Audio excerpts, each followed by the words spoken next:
Le français par la méthode nature.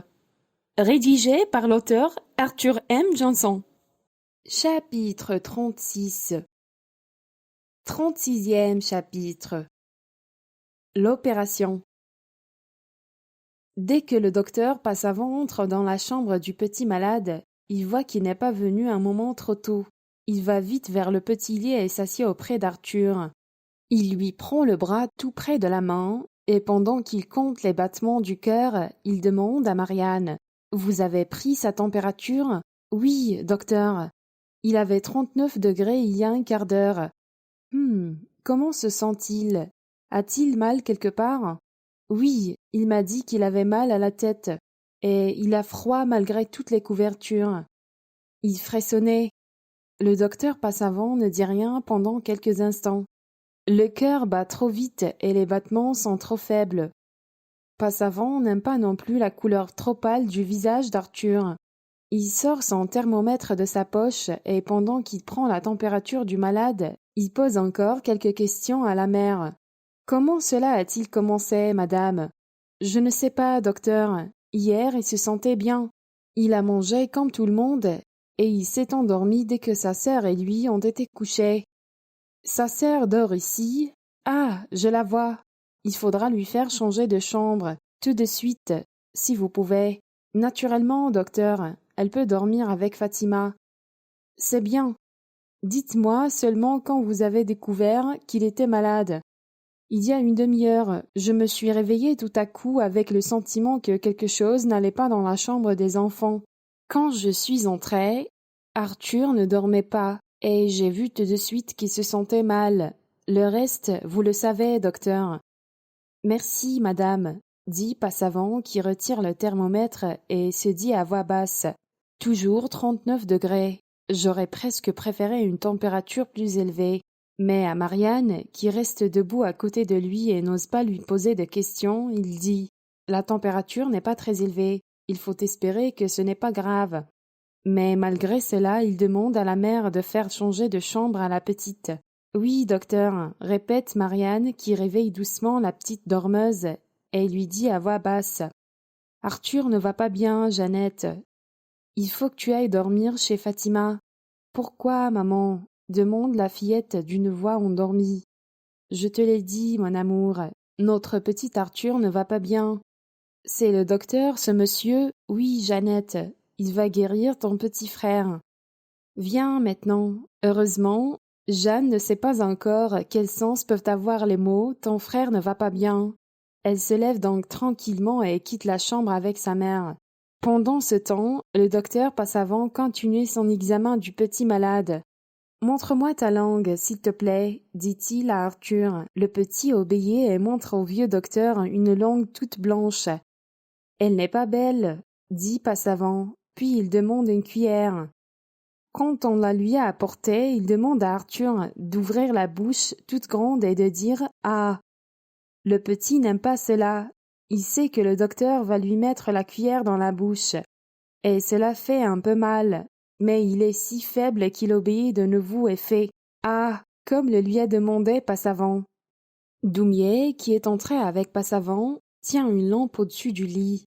Et Passavant examine la gorge du malade en tenant la langue en place avec la cuillère. La gorge non plus n'est pas belle. Elle est très rouge et enflée. Tu peux refermer la bouche, j'ai fini, dit-il à Arthur, et il continue son examen. Le cou du petit garçon est enflé également. Puis Passavant découvre que la poitrine est enflée, elle aussi, et qu'il y a des taches rouges sur la poitrine et le cou. C'est du sang qui est sorti sous la peau. En découvrant ces taches, Passavant devient encore plus grave. Il relève la tête et regarde Doumier, qui est debout auprès de lui et qui tient toujours la lampe pour aider le vieux docteur à examiner le malade. « Je n'aime pas ces taches de sang sous la peau, » se dit-il. « Est-ce grave ?» lui demande Doumier à voix basse. « J'ai bien peur que oui, » lui répond Passavant à voix basse également. « Que crois-tu que c'est ? » Je ne vois pas encore très bien ce qu'il a, mais... Marianne rentre dans la chambre à ce moment et demande d'une voix angoissée. « Alors, docteur, ce n'est pas très grave, n'est-ce pas ?» Passavant n'ose pas lui dire ce qu'il pense. Il lui sourit et dit « J'espère que non, madame, mais en tout cas, je resterai chez moi toute la journée. Téléphonez-moi si vous apercevez le plus petit changement. » Sur ces mots, il se relève, sourit au petit malade et quitte la chambre avec Doumier après avoir serré la main de la jeune femme. Marianne reste auprès de son petit. Elle se met à genoux à côté du lit et demande « Comment tu te sens-tu, mon amour ?»« J'ai peur, maman. »« Il ne faut pas avoir peur, mon petit pigeon. Le docteur a dit qu'il fallait que tu restes tranquille. »« Oui, maman. » Marianne ne reconnaît presque pas la voix d'Arthur qui est tout à fait changée. C'est comme si elle avait de la difficulté à passer par la gorge. « Mon pauvre petit pigeon, » dit la mère en cachant son angoisse. « Tu as de la difficulté à parler? Ça te fait mal quand tu parles? »« Oui, maman. » Marianne pose la main sur le front du petit. Il est tout mouillé. Marianne sort un mouchoir de sa poche et essuie le visage, le cou et la poitrine de son fils, qui sont également mouillés, puis elle le recouvre doucement en lui disant « Tu vas voir, mon amour, ça ira mieux. » Mais son pauvre cœur de mère est terriblement angoissé. Elle reste à genoux, tenant à la main le mouchoir avec lequel elle a essuyé le petit malade. Vers 6 heures, Arthur commence à tousser. Cela lui fait mal de tousser. Sa poitrine se soulève et s'abaisse rapidement, avec difficulté. Cela fait mal à Marianne de l'entendre. Arthur essaye de parler, mais sa voix est entièrement disparue. Et il ne sort qu'un souffle de sa gorge. « Qu'est-ce que c'est donc ?» se dit la pauvre mère. Puis elle dit au petit « N'essaye pas de parler, mon amour, si cela te fait mal. » Et elle essuie de nouveau le front mouillé de son fils. Elle ne sait que faire.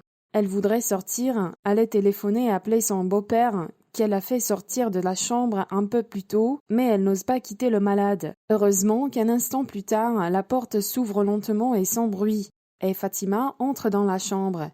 Elle s'approche du lit d'Arthur, mais s'arrête tout d'un coup quand elle voit le petit malade. Elle ne le reconnaît presque pas, et quand elle entend tousser, elle a peur et demande à Marianne « Ne faut-il pas faire venir le docteur à Madame Marianne ?»« Si, Fatima.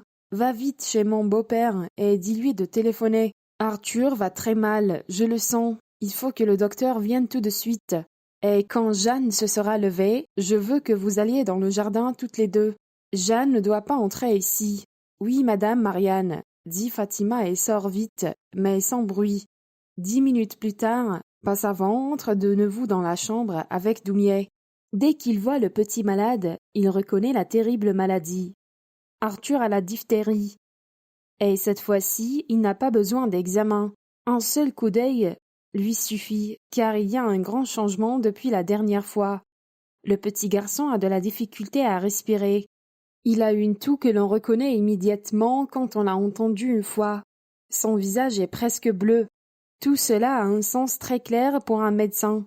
Passavant regarde Marianne, puis il dit à voix basse « Je ne vais pas vous cacher que c'est très grave, madame. Il va falloir que vous ayez beaucoup de courage. Mais nous allons faire tout ce qu'il est possible de faire pour aider votre enfant. »« Merci, docteur, » dit Marianne. Puis elle veut essayer d'ajouter autre chose, mais ses forces l'abandonnent et elle se met à pleurer. Son beau-père la prend dans ses bras et lui serre la tête contre sa poitrine. « Allons, allons, Marianne, il faut que nous ayons du courage tous les deux.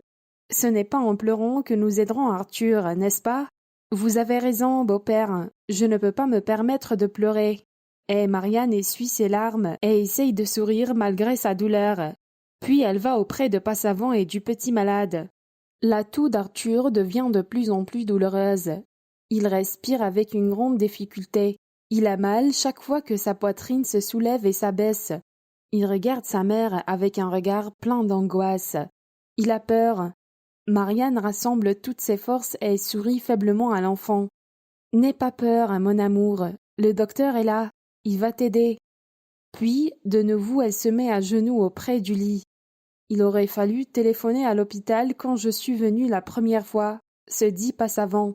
« Maintenant, il est trop tard.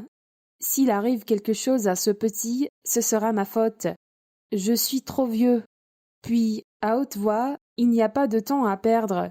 Il est trop tard pour transporter le petit à l'hôpital.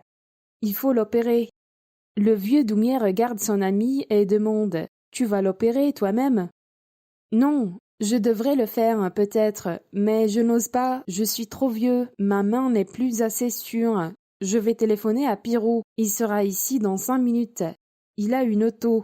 Et Passavant sort rapidement de la chambre.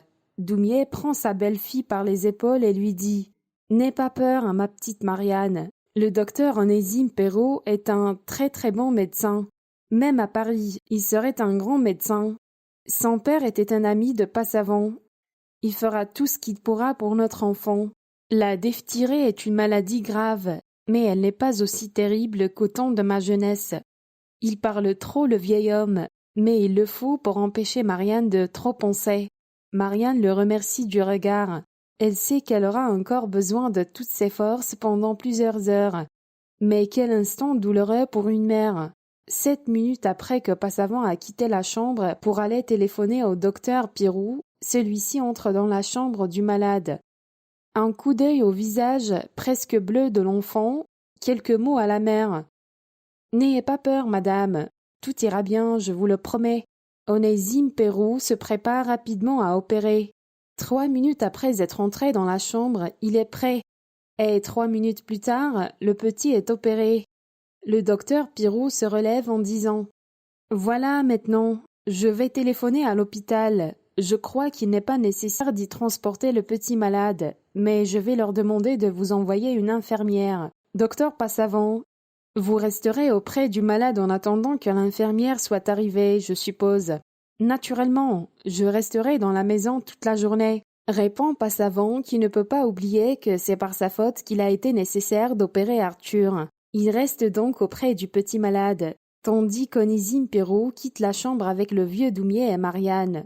L'angoisse n'a pas encore quitté entièrement le cœur de la mère, mais elle sait que maintenant elle ne doit plus avoir peur, et que bientôt Arthur ira mieux.